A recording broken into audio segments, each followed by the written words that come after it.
اعوذ باللہ من الشیطان الرجیم بسم اللہ الرحمن الرحیم۔ سامعین کرام، السلام علیکم ورحمۃ اللہ وبرکاتہ۔ آج کی گفتگو کا موضوع ہے ظلم کے سامنے خاموشی اختیار کرنا اجتماعی فتنے کو دعوت دیتا ہے۔ سب کے سب لوگ مختلف فتنوں کا شکار ہو رہے ہیں، کیونکہ فتنہ صرف ان ظالموں تک محدود نہیں رہتا جو اللہ سبحانہ تعالیٰ کی وحی کی بنیاد پر حکمرانی نہیں کرتے۔ اللہ سبحانہ تعالیٰ نے سورہ الانفال آیت نمبر 25 میں فرمایا، اعوذ باللہ من الشیطان الرجیم بسم اللہ الرحمن الرحیم، واتقوا فتنة لا تصیبن الذین ظلموا منکم خاصہ واعلموا ان اللہ شدید العقاب۔ اور اس فتنے سے ڈرو جو خصوصیت کے ساتھ انہی لوگوں پر واقع نہ ہوگا جو تم میں گناہ گار ہیں، اور جان رکھو کہ اللہ سخت عذاب دینے والا ہے۔ ابن عباس رضی اللہ عنہ نے اس آیت پر تبصرہ کرتے ہوئے فرمایا، اللہ نے ایمان والوں کو حکم دیا ہے کہ وہ اپنے درمیان پیدا ہونے والی برائی کو روکیں تاکہ اللہ ان سب کو فتنے میں مبتلا نہ کر دے۔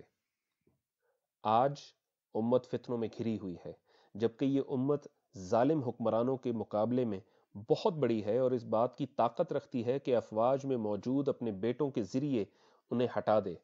رسول اللہ صلی اللہ علیہ وسلم نے فرمایا، ما من قوم يعمل فيهم بالمعاصي هم اعز واكثر ممن يعملون ثم لم يغيره الا عمهم الله بالعقاب۔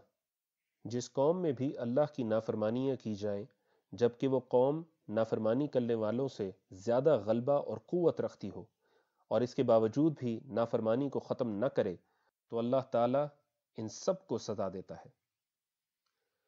تو کیا یہ معاملہ نہیں ہے کہ ہم سب کو تبدیلی لانے کے لیے لازمی اپنا کردار ادا کرنا چاہیے؟ کیا اثر و رسوخ رکھنے والوں کو ظلم کے خلاف آواز بلند نہیں کرنی چاہیے، یا یہ کہ ایک فوجی افسر کو نبوت کے نقش قدم پر خلافت کے قیام کے لیے نصرہ فراہم نہیں کرنی چاہیے؟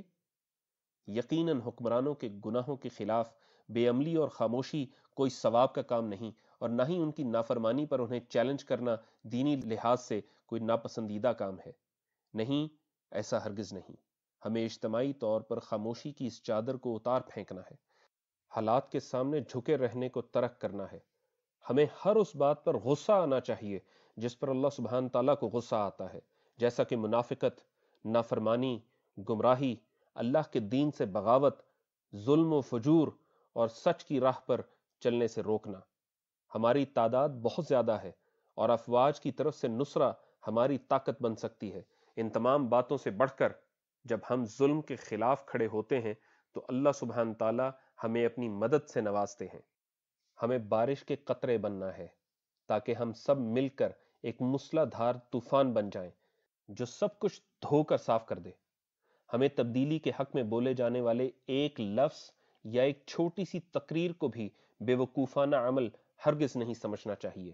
ہمیں تبدیلی کے لیے کیے جانے والے ہر عمل کی تعریف کرنی ہے کہ ایسا عمل تو اچھی جزا کا مستحق ہے اور قیامت کے دن ہمارے حق میں عذر ہوگا۔ تو آئیں ہم میں سے ہر ایک تبدیلی لانے میں اپنا کردار ادا کرے اور عظیم اجر اور اللہ کی رضامندی کو حاصل کرنے کے لیے اپنی کوششیں صرف کرے۔ وما علینا الا البلاغ المبین۔ وقول قولی ھذا استغفر اللہ